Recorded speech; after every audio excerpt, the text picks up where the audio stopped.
Iverina kosa isika anatin'ny tontolon'ny fifidianana sy ny asa fanaovan-gazety ary nampahafantarina ny tolakandro teo tao amin'ny Boly Frontière Akorondrano ary ny fikambanana MAF na Média en Action et pour la Formation izay mikendry ny fanatsarana ny asa fanaovan-gazety moa mialoha mandritra ary ao aoriana ny vanim-potoana ny fifidianana. Ny vondrona ao anatin'ny fikambanana antsoina hoe MAF na Média en Action et pour la Formation ny tompon'andraikitra maromaro eo amin'ny asa fanaovan-gazety. Ny tolakandro teo no nampahafantarina tao amin'ny Boly Frontière Akorondrano izany fikambanana izany izay misokatra ho an'ireo mpampalala vaovao rehetra izay resy lahatra.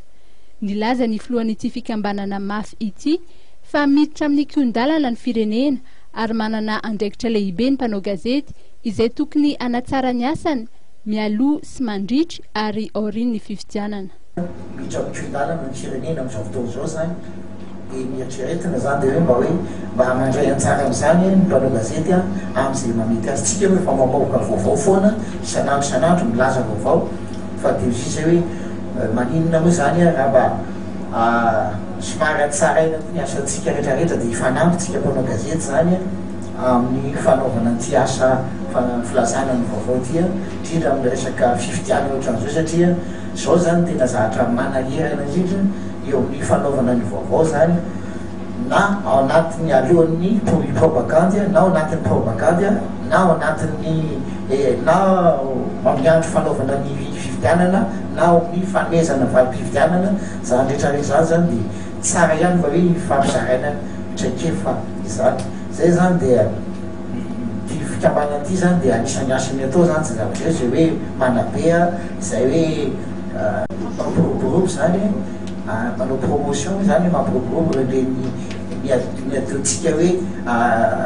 valeur citoyenne zany indrindra eo amin'ny resaka média. Anisan'ny tanjona ny fanajana sy ny fampiroboroboana ny antsoina hoe éthique sy ny déontologie. Tanjona nge tsy afa fa ny ametraka fotsiny hoe fanajana mpanao gazety sanaray ny antsoina hoe civique morale sy ny fitondratena na nitiny sy eo fanatanterahany ny asa.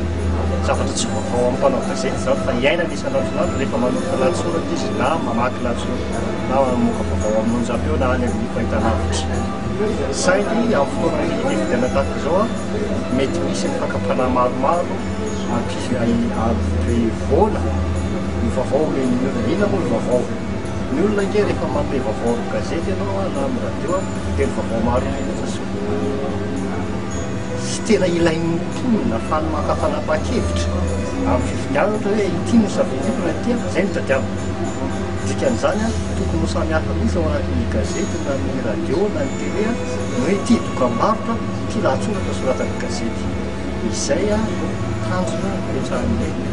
média en action